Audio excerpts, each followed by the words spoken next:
is episode number 23 of Sports Consigliere podcast, which is fitting with our new guest. My name is Jim Whalen. Along with me, always, is Jerry Calla.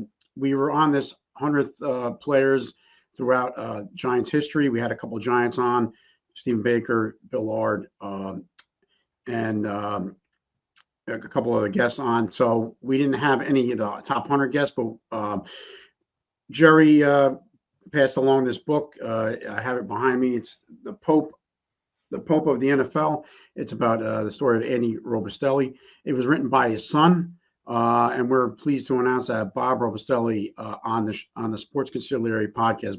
Bob, thank you for coming on. And I did some research on the book. I guess you started after your father died. I guess it's only fitting that it came out right around the time when we had the 100 players announced, and of course your dad was number 10.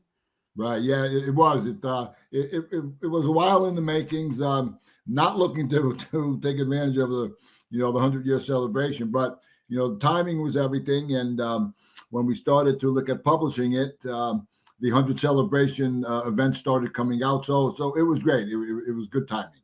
Yeah. How's the book doing? Because I know you released it this year. Is it doing pretty well? Or yeah, the book is doing very well. The book we put it up on September 3rd of this year, so it's only been 2 months, but we've gotten great sales. We're getting great promotions with people like yourselves. I won't mention any of the competitors or anything, but we're on a lot of podcasts. The Giants did some stuff for us, so we're looking out just to embrace it and to get it out to as many people as we can. And ironically, I guess we're also celebrating the 100 years of the Robustelli family in Stamford, Connecticut, as your dad was born in 1925. So you guys are well entrenched into the community there. So just talk. I went through the book. It really ties old NFL into, if you're a Giant fan, into right about the time they moved to Giant Stadium. So you just talk a little bit about growing up with your dad. Sure. And having integration with his career. Well, my father retired in 1964. At that time, I was 11 years old. So I had the great opportunity and the great luck to grow up with the New York Giants when I was a kid. That was training camp where we would go for 3 weeks and stay. Be ball boys, do the laundry, on the field, water boys, whatever, and stay overnight with them and never go home. So that was just a great, great upbringing. Go ahead. And then so your dad, you're reading his biography. I'll let Jerry jump in, but just setting the table here a little bit with Thanksgiving coming up. So, but he went to high school in Stanford, was a sport athlete.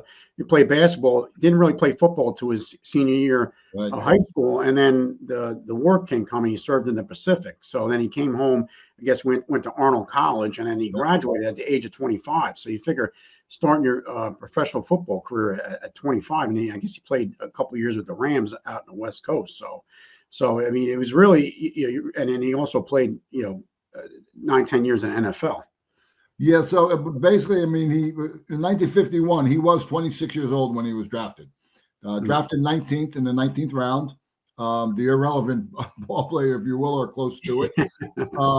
He played with the Rams for 5 years, was traded to the Giants in 1956, then stayed with them until 1964. So he had a 14-year career, and it was a heck of a career. I mean, he was in championship games, 9 of them or 8 of them.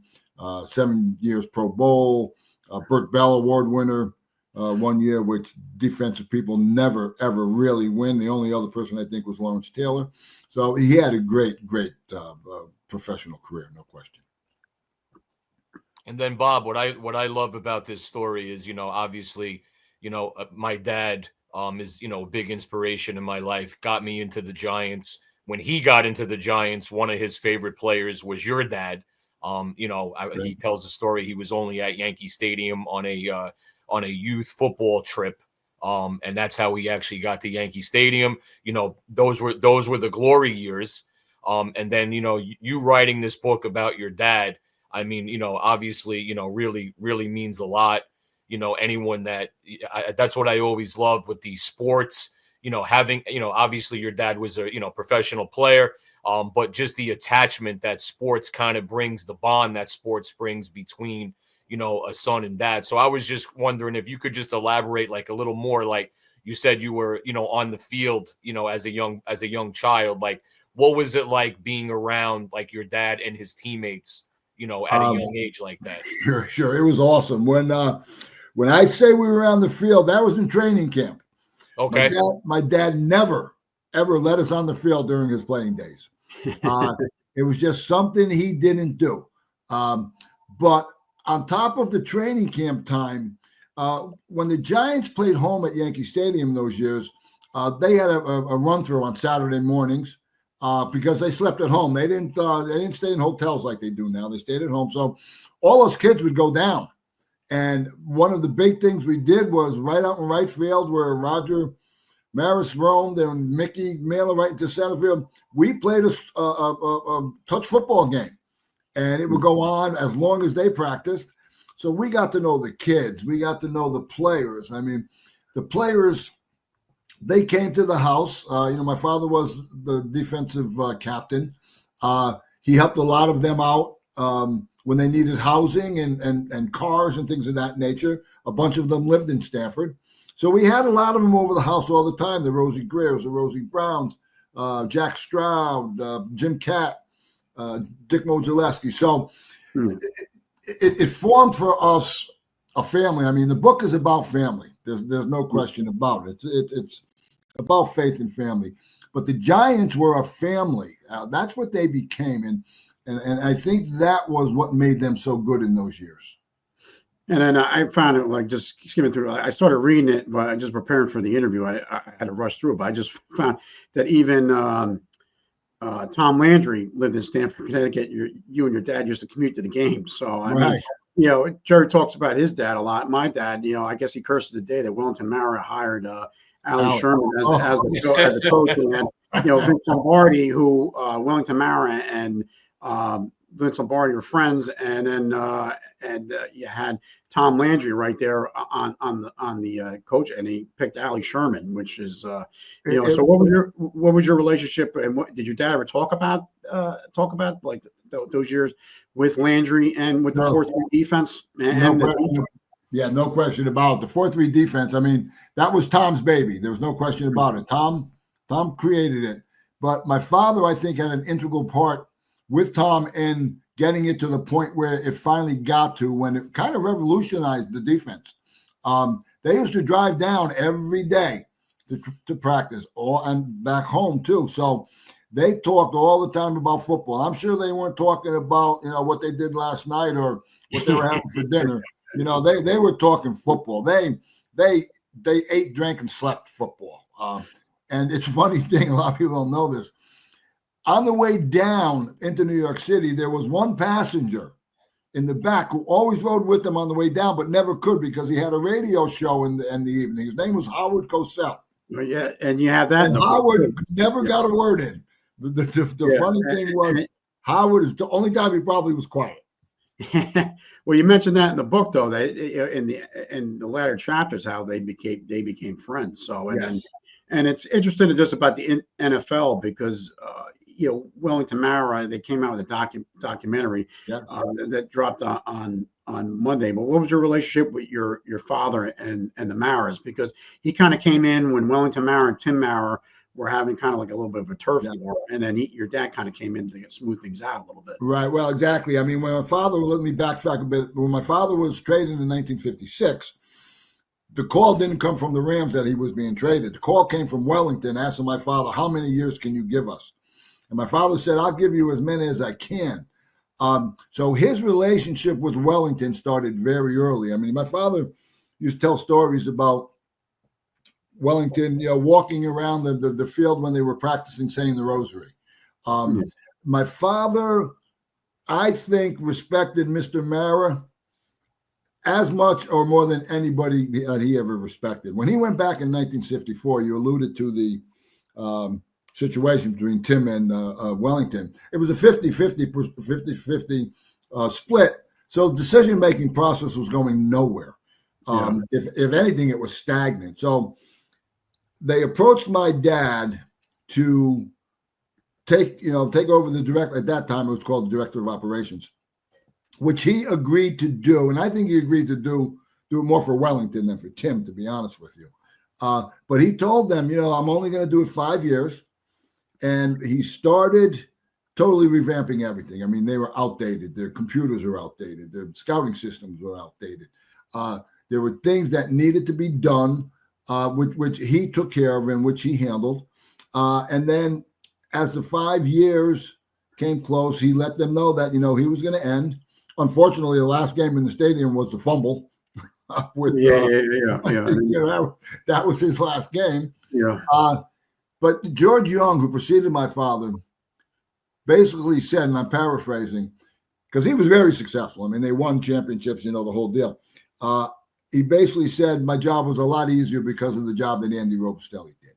So I think he did his 5 years, and he was happy to do it for a while, but I think he was happy to get back to his business too. Yeah, Bob, I mean, again, I think it was great to see your dad, come out number 10 on the list. I mean, if you, listen, as they used to say on the old NFL films, the chant defense, that started in Yankee Stadium. I mean, like you said about Landry and the 4-3, but those players, were just, that defense was just really ahead of their time. I mean, that really defined the organization going forward. And, your dad was a big part of that. I mean, even like when I was a kid, my dad talked about, those years. And sure. Yes, a lot of women would talk about Frank Gifford, but a lot of the guys, they were talking about the defense because that was the heart and soul. I mean, right. And it went more than just Sam Huff. And, that has to make you, that had to make you guys, very, very proud. I mean, they were pioneers. They reshaped the NFL in defensive football where there was, as there was actually a scheme. Everybody had a role. And, it wasn't just guys blitzing, and it's just, and again, now taking his career as an executive, I never knew that George Young said what you just said, but it's true. I mean, your dad really had to steer the ship in very, very rocky waters. And, sometimes I think in sports, we forget, like when somebody comes in, there was somebody before them and there was seeds were planted. And sometimes that often, gets forgotten. And, I'm glad that George Young, gave him his due in that aspect, because boy, as we know, I mean, he had to really, really, really, navigate some difficult times. And go ahead. I'm sorry. No, I'm sorry. I'm saying it was a very tough time because you got to remember, Wellington was his buddy, not his buddy, but Wellington, my father respected him. And, I probably was very hard telling Wellington at some points that, well, you got to do it this way or it's not going to work. And I think that Wellington probably respected my father enough to know that he was doing the best thing.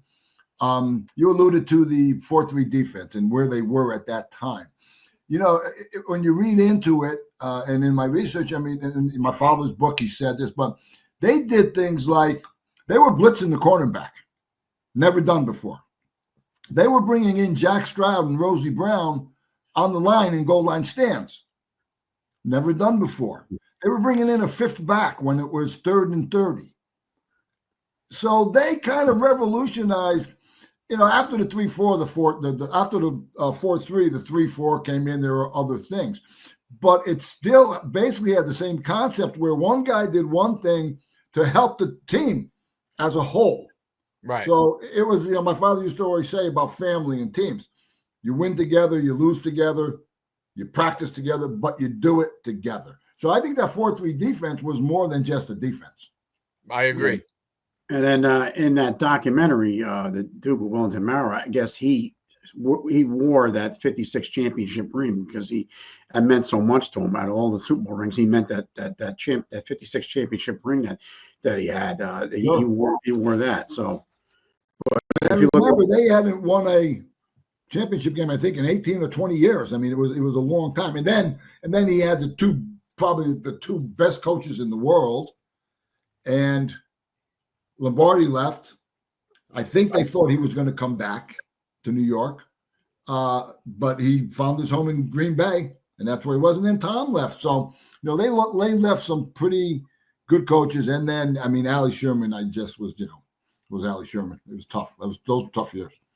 I think too with Allie Sherman would really, obviously look at who he was following, and then he had a little success at the beginning, right? And then that kind of, so he comes in, expectations are high, he gives everybody a little taste, and then it went downhill pretty quickly after that. Yeah, and he cleaned house too. He got rid of Sam Huff. Yes, which was a bad split. He resented being bad split. Yeah. Very bad split. And then Rosie Greer, he's a legend. I grew up in Elizabeth, so he played at Roselle High School, so he's been where I was. But if you, also in the book you reference some of the players he played against, Norm Van Bronklin, Jim Brown, Otto Grant, Marion Motley. Like that time, NFL, it was coming of age, and also he played in the greatest game ever played. And I guess your dad had a statement like, well, how's the greatest game ever played? We lost the game. Right. And you got to remember in those days, they were tough guys. Yeah. They didn't miss a game because they knew that if they missed a game, there was a good chance that somebody else was coming in and taking their job. There was no contracts to protect or anything. Did he have any perspectives though? How do you know, like football? I don't know if I got into this in the book. Did he? He seems to be. We can get into your dad's career because he was pretty an industrious guy. He had the travel agency, but did he have any other offers? Because my wife's uncle around that time was going to he got drafted by the last Los Angeles Rams, and I said, well, how come you didn't go? You think about it now with the money they're making, and he goes, well, I got a job at AT&T making $5,000 a year. Los Angeles Rams are going to make me $3,500. So did he have any? Did he knew he was going to go this route? Yes. There's a section in the book. Walter Kennedy was the commissioner of the NBA. Walter also was at Stanford. I lived in Stanford with my dad. My dad knew him. He was the mayor of Stanford also.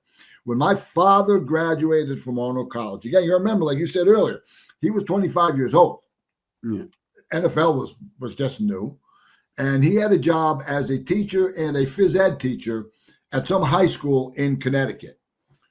Walter told him not to take the job. Walter said, stay home, go with the thing that was good. And we always fooled around with the Kennedy family because we see him all the time in Stanford. So that we're so glad that my dad never listened to your grandfather. And it was just, and the person who told him to go was his father, Lucian, who said, if you don't go, you'll never know. So, he took his father's advice, and thank goodness he did. And then I think the best thing that ever happened to him was when they traded him to the Giants. He was home. Yeah. And then he had a successful run. And even Mr. Kennedy, when he was inducted in the Hall of Fame, he introduced him to us. So they had a relationship even throughout. So great relationship, no question. You got to remember, he played in 8 championship games. Only won 2. Played with 6 with the Giants, but 2 of those with the Giants. 5 of those with the Giants was with Allie Sherman as the head coach. They never won a championship game with him.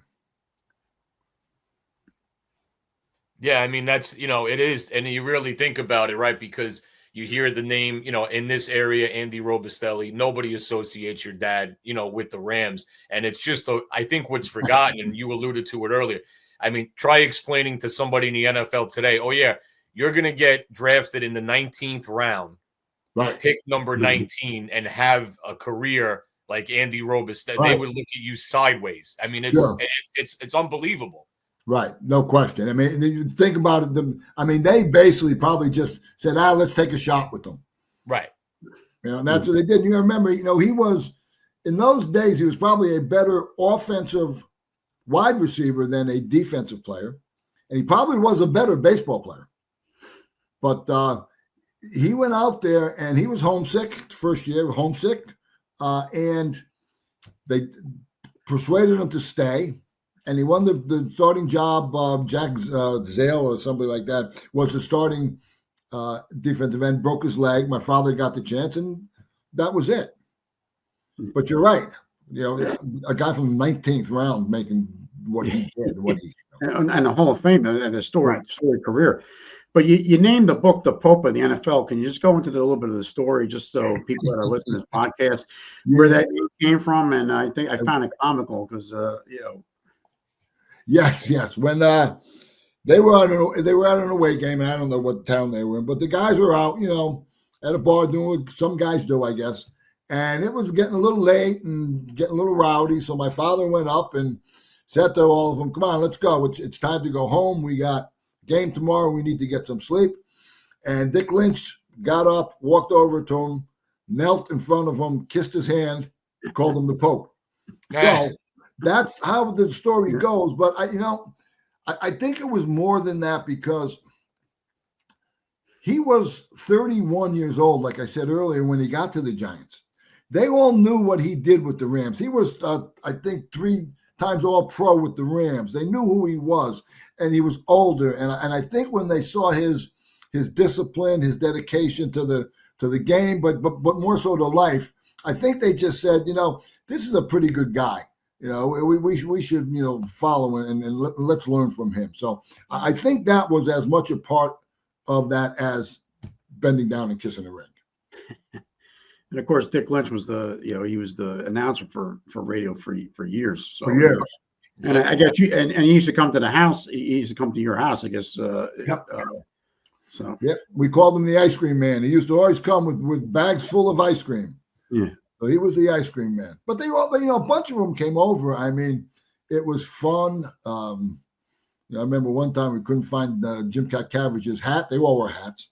And we found it downstairs in the downstairs bathroom in the toilet. My brother Tommy, who was like 4 years old, just took it and threw it in there. So, a little crazy stuff like that. All that stuff's in the book. Yeah. Now, again, Bob, outside of football, could you just talk about like what the Stanford community, the area, what that means to the Robustelli family, and can you just touch upon some of the things your family has done for the Stanford community? Sure. The Robustelli name is well respected in Stanford, as are our cousins, the DeVitos, the O'Connors. I mean, all of us played football. All of us played baseball, basketball. There were a bunch of us. But the Robustelli name, I think when he came back in 56 and he had the career he had, that was important. But he had a sports store, and they all went into that sports store. They knew who he was. He always was making speeches at the Knights of Columbus, at the Pop Warner football banquet. He did things within the community. And then he started Robustelli Corporate Services, 1964. Well, first it was a business called NPA, National Professional Athletes, which took athletes and put them into marketing programs and things like that for corporations, very successful. And he kept building and building and building. So his presence there was always there.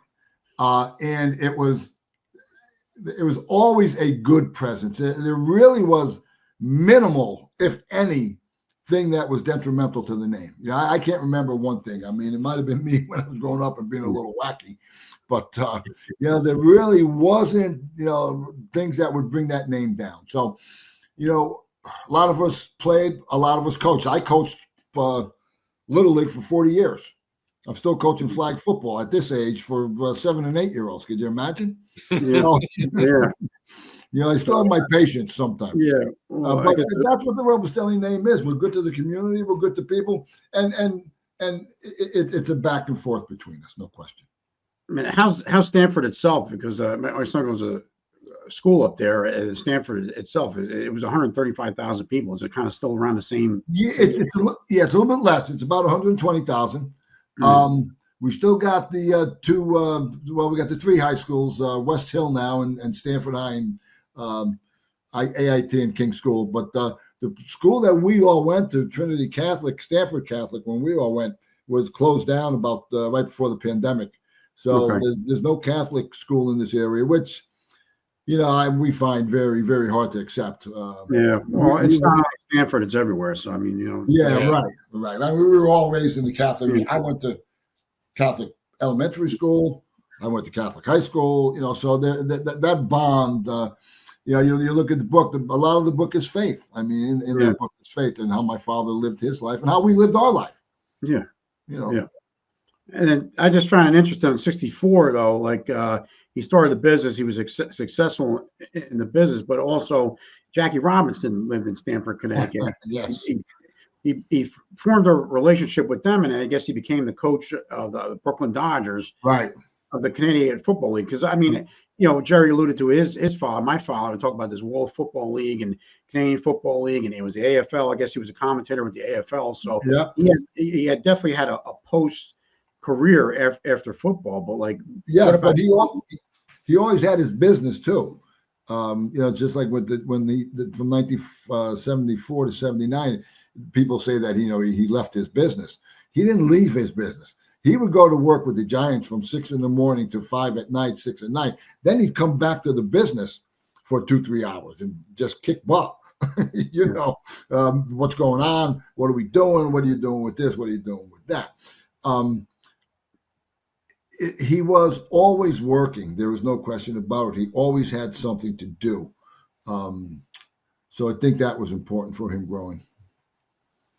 Now, Bob, am I correct? Are you and your family involved with the Italian Center in Stamford? Yes. Okay, because I know Jimmy and I were talking about that. So you got to remember he's Irish. So he tells me you're involved with an Italian club in Stamford, and I have, being from North Jersey, my view of an Italian club is a lot different probably than what people think. But I actually got to check that out. I mean, that's an awesome website. That they have. They really offer a lot for the community there. You could just touch upon that, please. Sure. The Italian Center has been there for, Richard Nixon inaugurated it back in what it had been in the 70s. So it's grown, and it's been a staple in Stamford for years. It has a lot to do with the community. It has swimming pools. It has basketball courts, workout centers, reception areas, banquet facilities.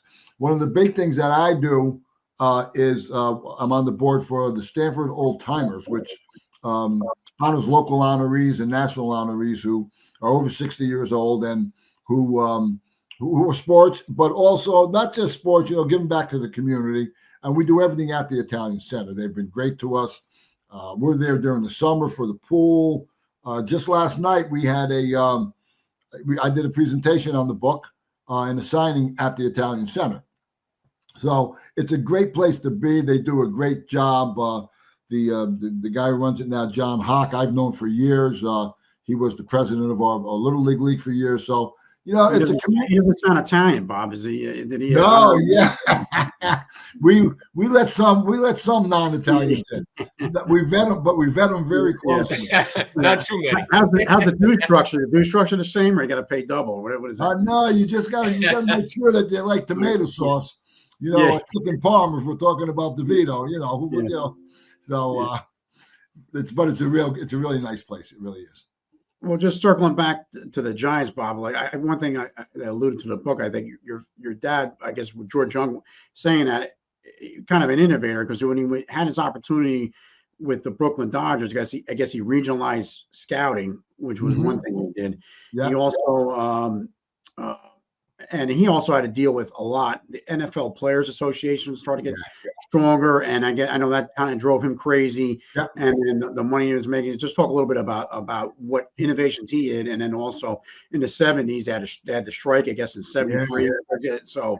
And there's a part in the book, it might be my book, I can't remember sometimes, in my father's book, where there was a big strike in the 70s, like you alluded to, and there was a game down in Miami where they were going to hold off and not go out onto the stadium, and the Miami team said, no, we're going out for the regular time, and the Giants were actually thinking about not going up, and evidently the story goes, my father just got up on a desk and just read them the riot act.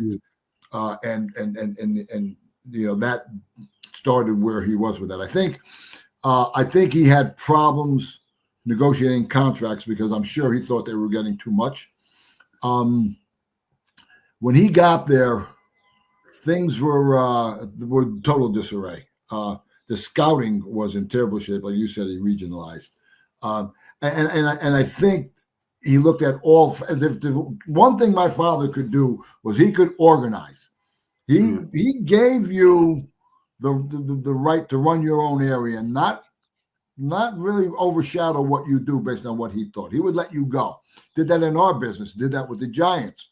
When he was with the Brooklyn Dodgers with Jackie, it was for 2 years. I think he loved the job because I think he loved head coaching. But they had no money. I mean, they had the league had no money. They had no home team. Their last couple of games they played in Mount Vernon. So that was a tough time. And I think he really enjoyed it. You mentioned Jim, the AFL where he was an announcer. He did it 1 year, and I remember going up with him one time up to Fenway. The Boston Patriots were playing at Fenway then. That's probably the first or second year, and he walked in at the end of the year to his boss and said, "I'm not any good at this. Yeah.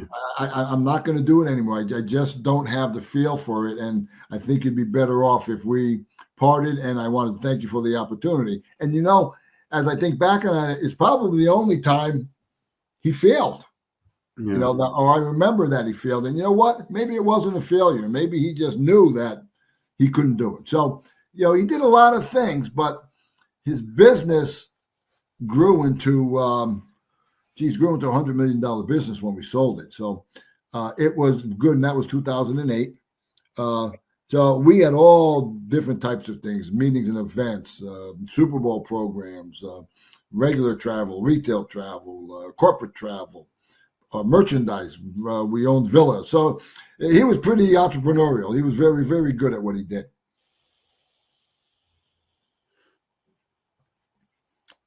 Well, a couple other things too. Like he also the players that he kind of drafted too. You're talking about. I guess he was behind for the Giants. I guess Brian Kelly, Van Pelt, George Martin, Harry Carson. Was that part of his? That was part of his crew. He also had the tackle who was a bust from Ohio. I could see him. Can't remember his name. So, but he had some good draft choices. Yes, he did. He did, and again, I think that was due to the way that they revamped that scouting division and how it was handled. So he had some real good players. I mean, George Martin and Harry Carson and those guys. I actually talked to them while I was writing the book, and they sent excerpts back up, which I put into the book. And I just sent them the books too, and they both got back and said, great job. You really hit what it was all about. So. I think that, those guys not only were good ball players, but were really, really good people.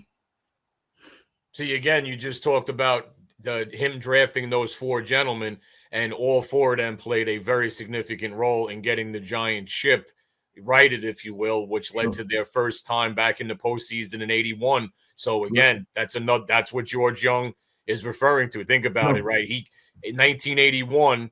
You had Van Pelt, Kelly, Carson, and Martin. Yep. That's 4 out of 11 starters off the top of our head that your dad drafted on a playoff team that actually had a very nice run and won a wild card game. Right. And that's kind of what turned the Giants around, that 81 season, if you will. Getting then 5 years later, they're 86. They're winning a Super Bowl. Sure, absolutely. So it's like anything. I think it was so bad that they had to break it down all the way. And I think it took those 5 years to break it down and start to rebuild it up. He probably wanted to stay just to see that because I know the type of person he was, but he missed his business.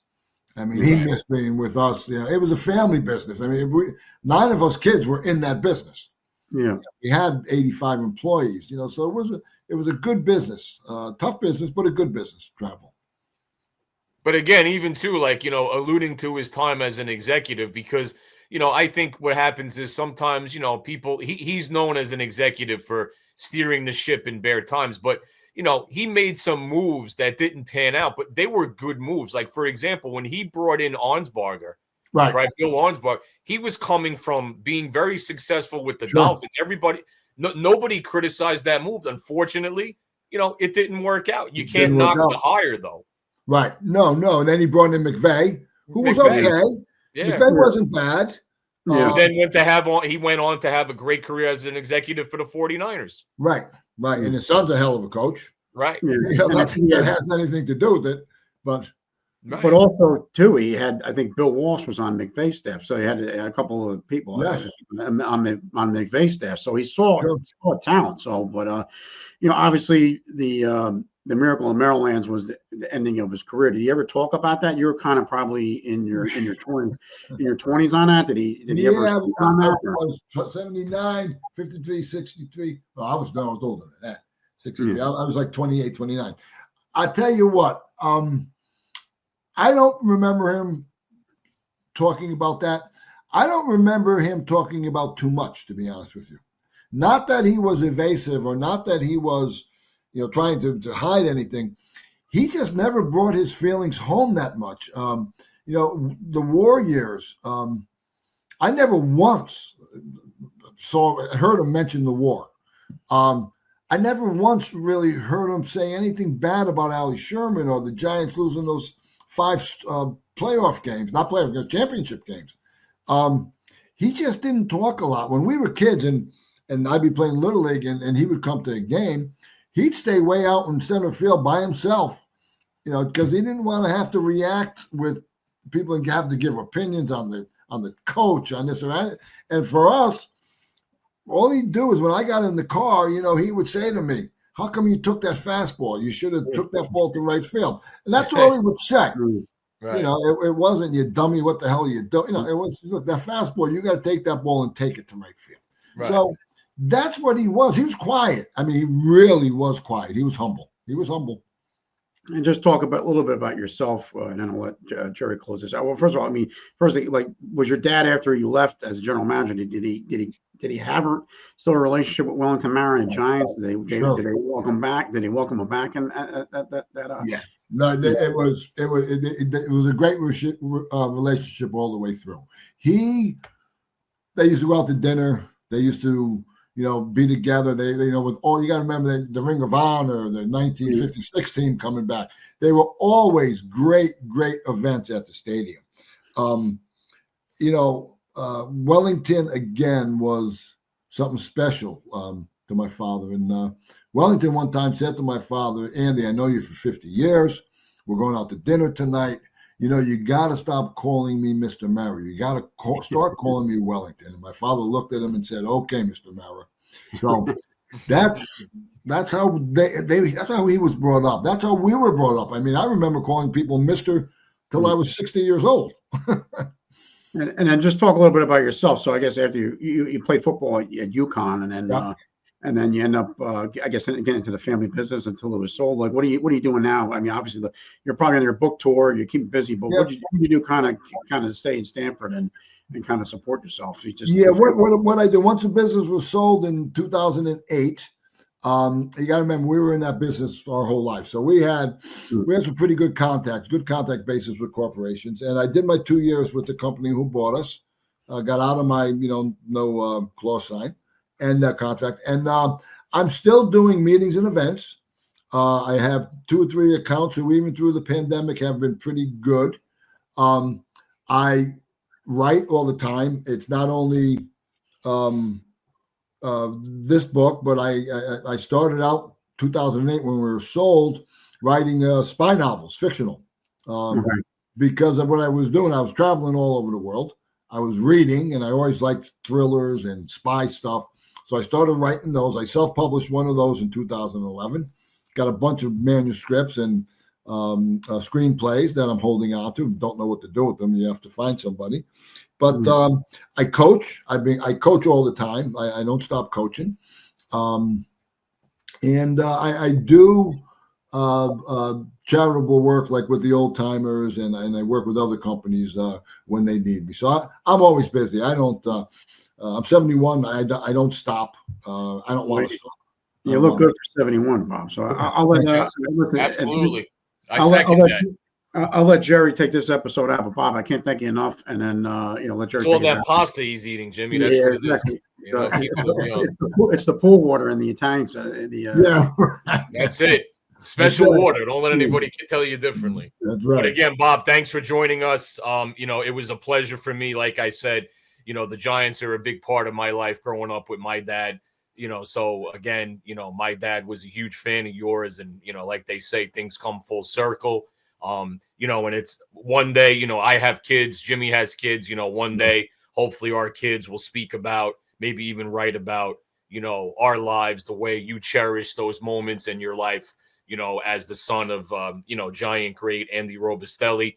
The book is The Pope of the NFL, the Andy Robustelli story and the family that loved him, written by his son, Bob Robustelli. It's a great look inside the Giant legend from a different perspective. Andy Robustelli was a Giant legend. He was a Giant general manager. He was a very big part of the organization for many, many, many decades. So once again, Bob, great pleasure for me having you on the show. I speak for Jimmy. Thank you for joining us, and all the success with the book. Gentlemen, thank you very much. I appreciate it. It really was a pleasure being with both of you. Thank you. Thanks, Bob. You have anything upcoming? I know you have any. I know you could find it on Amazon. But you have anything upcoming with the book? Any events that you want to promote or anything else? Not at this point. No, I just finished one last night. I'm getting back out. But no, we have a webpage, Pope of the NFL, Facebook, and we're on TikTok. I don't do any of this stuff. I have my daughters doing it because I have no idea how to do any of that stuff. But again, thank you very much. I appreciate it. Listen, Bob, thanks. It was great, and thanks for the communication. Thanks for coming on. I really appreciate it. But it really was. And the book is great. It just really bridges the gap from the 50s to the 70s for the Giants. So it really is good. So good luck with it, and thanks for coming on. I really appreciate it, Bob. Good enough. Thank you both. All the best, Bob. Thanks again. All right, guys.